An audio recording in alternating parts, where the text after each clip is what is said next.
Continuamos con la unidad 4 correspondiente al tema de ondas. En la última clase quedamos en esta diapositiva donde hablamos de que el plasma, cuando está expuesto a un campo eléctrico, como es esta situación, aquí tenemos, por ejemplo, que el campo eléctrico apunta en esta dirección. Entonces estos son los electrodos que representan la configuración en la cual se está generando un campo eléctrico que apunta en esta dirección. Supongamos que ese campo eléctrico cambia con el tiempo.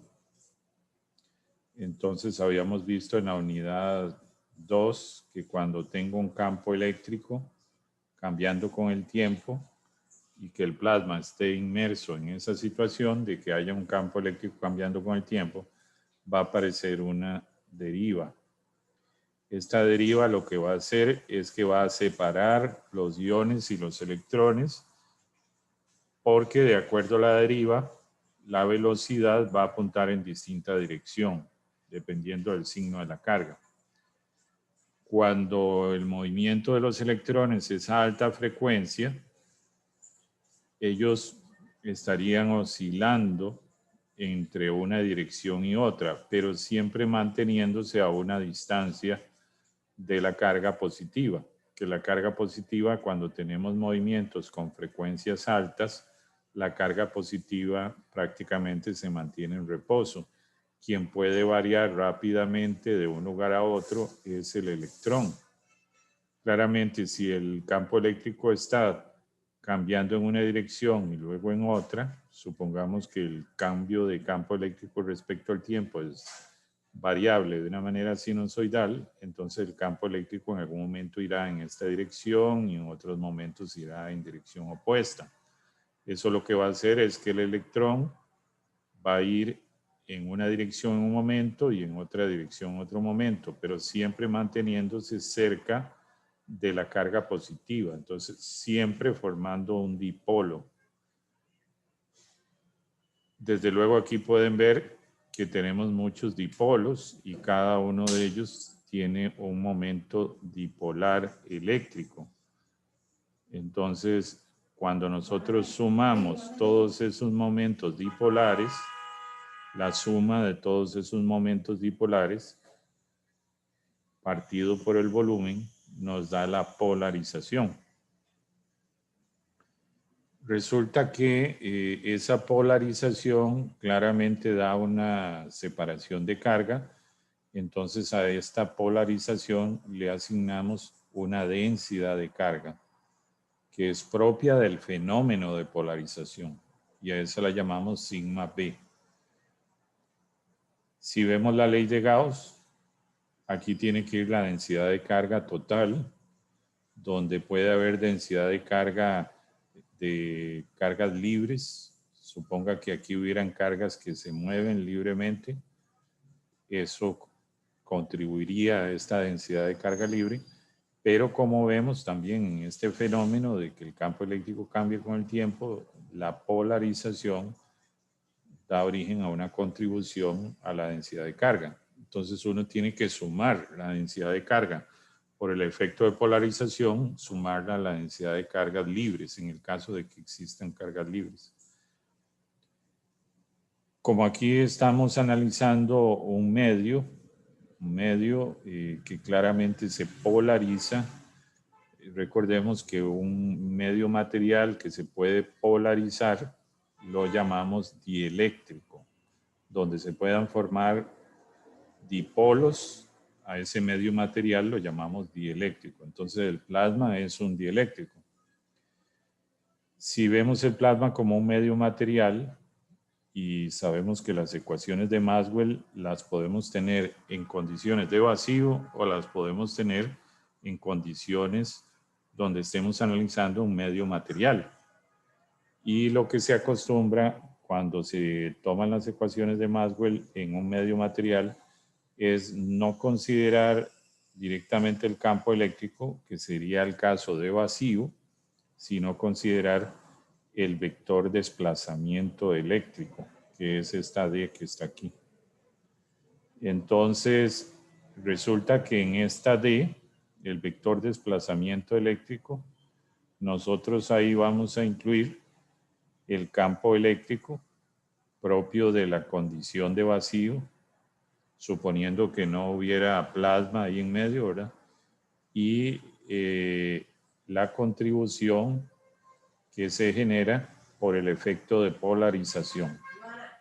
Entonces tenemos que estamos sumando esos dos efectos, la contribución por el campo eléctrico solo, campo eléctrico externo, y la contribución por la polarización. La suma de esos dos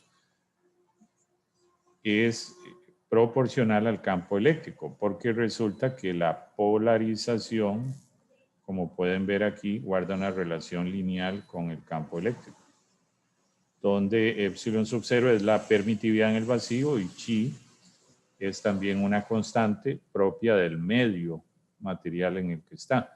Pero claramente la polarización también es proporcional al campo eléctrico. Entonces, cuando incluimos el vector desplazamiento eléctrico, es una manera de incluir efectos de las condiciones en vacío más las condiciones del medio material, en este caso el plasma polarizado. Muy bien, eso era importante que lo recordara, aunque ya lo habíamos visto en una clase anterior, para justamente tomarlo en la siguiente diapositiva. Yo les decía que les iba a mostrar la teoría de forma general. Tal vez esta teoría de forma general no quede del todo claro, ¿verdad? Pero por un tema de tiempo, pues no nos podemos extender más. Pero sí me interesa que por lo menos vean por dónde va la teoría general. Como yo les decía, y lo pueden ver aquí, el vector desplazamiento eléctrico D es proporcional a, o depende del campo eléctrico entre los dos electrodos y la polarización. Yo puedo tomar esta fórmula y entonces supongamos que lo que tengo es una perturbación, que es lo que estamos analizando, una onda que varía sinusoidalmente. Habíamos dicho que eso cambia con una función exponencial, donde la función exponencial se cancela y lo que queda son las amplitudes de la función. Entonces, cuando viene este techo, lo que representa es la amplitud de la variación sinusoidal del vector desplazamiento eléctrico, porque lo que estoy analizando es una perturbación, en este caso en el vector desplazamiento eléctrico, está variando sinusoidalmente. Y entonces, eso nos lleva, según esta fórmula, a que también el campo eléctrico de este lado va a variar sinusoidalmente. Pero lo que tenemos que agregar es que ese vector desplazamiento eléctrico y ese campo eléctrico mismo puede variar dependiendo de la frecuencia del fenómeno que se tenga ahí. Entonces tenemos que decir que el vector desplazamiento eléctrico es una función de la frecuencia. Y el campo eléctrico también. Pero lo interesante es que también de una forma general la permitividad del medio, en este caso del plasma, también depende de la frecuencia. Si vemos el cambio en el tiempo del vector desplazamiento eléctrico, vamos a decir que ese cambio en el tiempo del vector desplazamiento eléctrico corresponderá a este término, que si ustedes se acuerdan es la densidad de corriente de desplazamiento en la ley de Ampère, sumado a las densidades de corriente de conducción. Aquí también podría estar la densidad de corriente de polarización. Entonces, cuando yo derivo respecto al tiempo, lo que obtengo aquí es el cambio del vector desplazamiento eléctrico respecto al tiempo, que viene a ser igual a la densidad de corriente de desplazamiento más las densidades de corriente de conducción, eso es de las cargas libres, y también podría estar ahí incluida, y lo está, la densidad de corriente por la polarización. Pero siguiendo la misma relación, como D es proporcional a E, Claramente, si D cambia con el tiempo, E cambia con el tiempo. Entonces, tiene que ser una relación lineal donde se mantiene epsilon sub 0 y la permitividad del medio. Esta función de aquí, la permitividad del medio, se le llama función dieléctrica, porque observen que es función de la frecuencia, función de la frecuencia. Por eso el nombre función dieléctrica, porque es la permitividad en un dieléctrico, que en este caso es el plasma. Es una función porque la permitividad del plasma, en este caso de forma general, estamos diciendo que cambia con la frecuencia. El plasma claramente tiene conductividad y la conductividad, que lo representamos por sigma, también puede cambiar con la frecuencia. Se dice entonces que la permitividad del medio, en este caso del plasma, es función de frecuencia y, como lo pueden ver aquí, es función de la frecuencia, pero depende también de la conductividad, depende de la permitividad en el vacío y recuerden que esta I es el número complejo menos raíz de 1. Entonces aquí tenemos una parte imaginaria. Esto es una expresión más general para la permitividad del medio. Como les estaba diciendo, estoy tratando de mostrarles una teoría más general.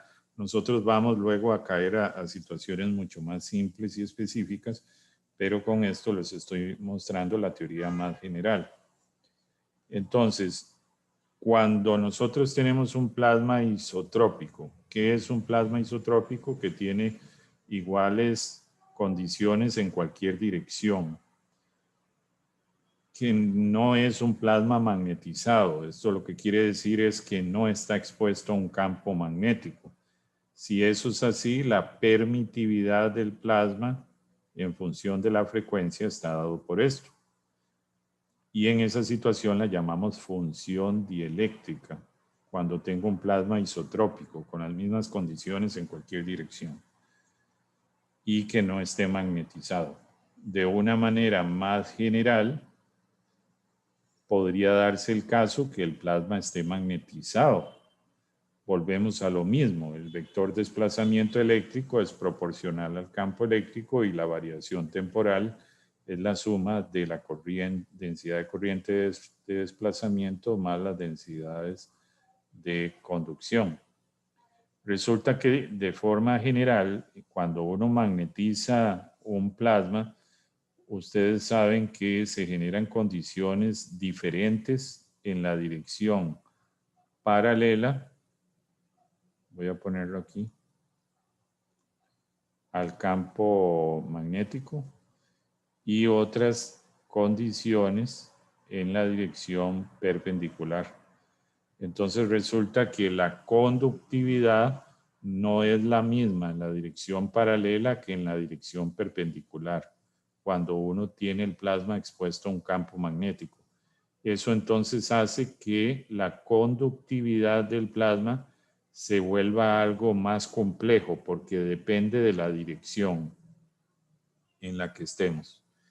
Y entonces ya en esta situación más general se usa una permitividad del plasma en función de la frecuencia de una manera mucho más general, y para recurrir a una expresión más general se usa lo que se llama los tensores. Los tensores, que son expresiones algebraicas en forma matricial que reúne información sobre magnitudes de ese parámetro en distintas direcciones. Entonces, esto que está aquí, I, no es más que esta matriz que ustedes ven aquí de unos diagonales, lo llamamos tensor unidad, y esta conductividad que está aquí, ahora tenemos que verla como un tensor, como una matriz. Voy a mostrarles qué forma tiene ese tensor, pero solo por mostrarlo, porque esto se ve en la unidad 5. No les voy a dar grandes explicaciones porque esto se ve en la unidad 5, pero la conductividad vista como un tensor sería esta expresión. Observen que hay una relación entre la densidad de corriente y el campo eléctrico y lo que lo multiplica es la conductividad. Pues ahora la conductividad en forma tensorial tiene esta forma, que ya en la unidad 5 veremos con cuidado qué significa. Pero lo que les puedo adelantar es que lo que quiero decirles con esto es que la conductividad en un plasma magnetizado va a variar con la posición. Puede haber una conductividad sigma en la dirección paralela al campo magnético o puede haber una conductividad sigma en la dirección perpendicular o puede haber otra conductividad en la otra dirección. Entonces vean qué interesante, cuando uno tiene un plasma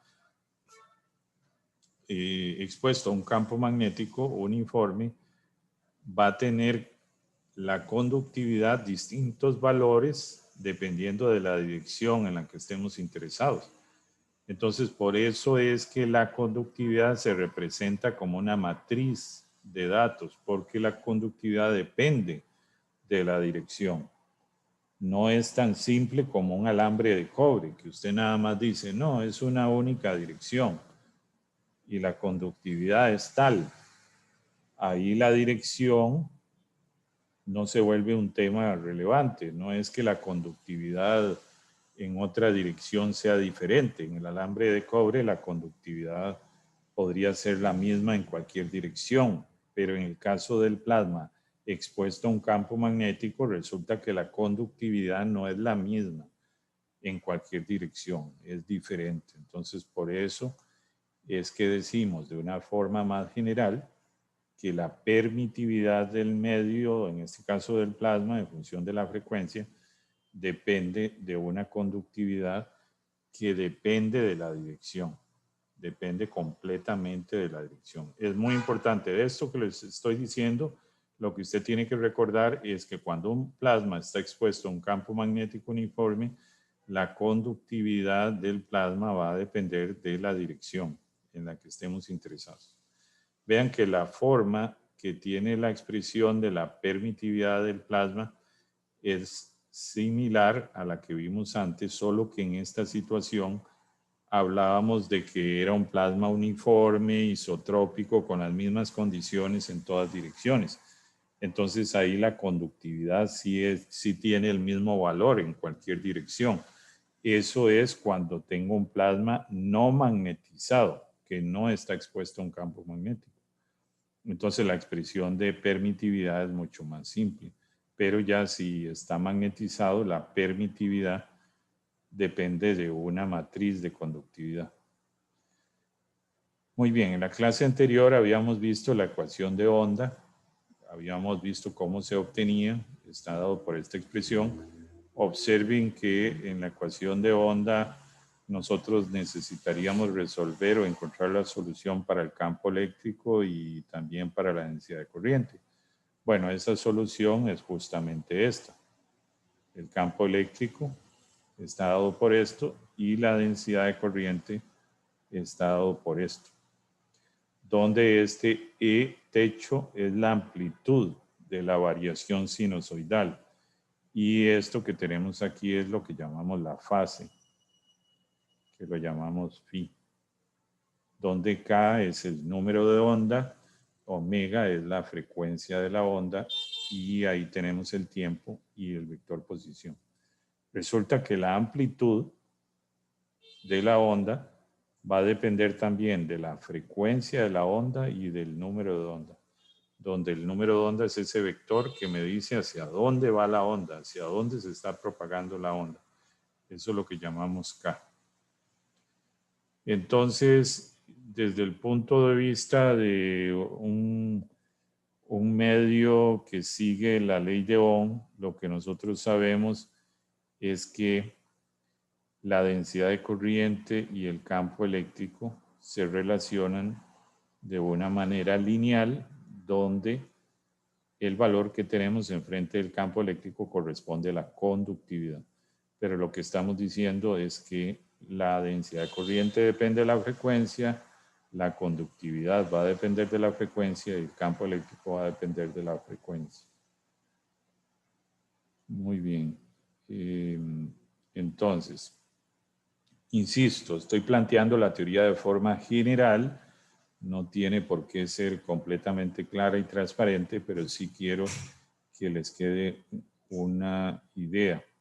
Si uno toma la ecuación de onda y entonces sustituye lo que es el campo eléctrico y sustituye lo que es la densidad de corriente con la notación, lo que se llama la notación de Fourier, que es esta, donde el campo eléctrico sigue una relación exponencial y la densidad de corriente una relación exponencial. Observen que E es igual a la amplitud de E, que la represento como E techo, y J es igual a J techo, donde J techo es la amplitud.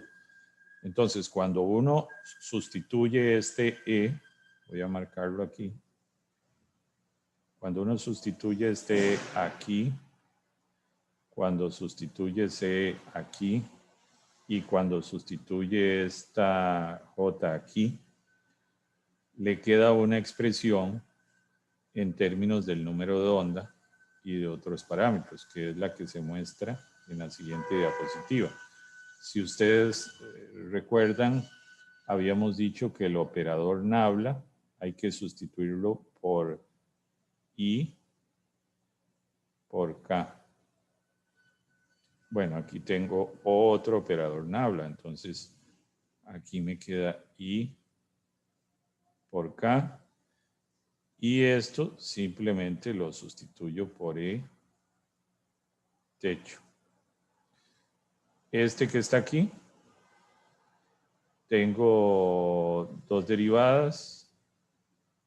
Si me acuerdo, una derivada, voy a anotarlo aquí, una derivada respecto al tiempo, esto lo habíamos visto en otra clase, se cambia por menos I omega.